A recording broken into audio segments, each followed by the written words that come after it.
Right now, there are three main things happening in the world of COVID vaccines. First, as Dr. George Rutherford, professor of epidemiology at UCSF, explains, there are trials going on in adolescents right now, and Moderna just announced a pediatric trial. Dr. Rutherford says this is important because we won't get to herd immunity unless we vaccinate children. The second thing is that there are another good half dozen vaccines in the phase 3 pipeline. This matters because the whole world needs to be able to control the spread and mutation of the virus.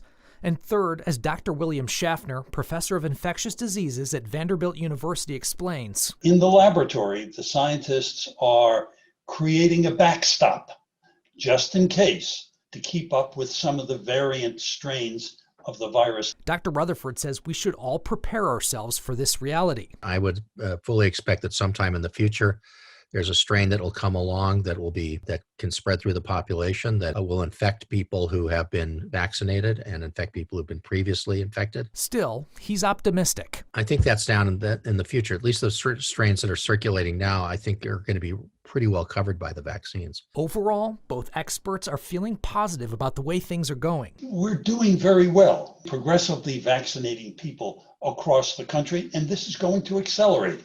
I love it. I think statewide we're doing pretty well. And then across the country, similarly, we're doing pretty well. Dr. Rutherford thinks we've seen the worst of it. Europe's clearly in a third wave right now, and Brazil's never really come down. While it is theoretically possible for us to have a fourth wave, I think we have enough vaccine out in the U.S. that's not going to happen. But don't expect to one day wake up and the virus is gone. There will be an end to the pandemic. That is the widespread, easily transmissible part of the virus and its interaction with us. But the virus will not completely go away. It won't just go out the door and be gone.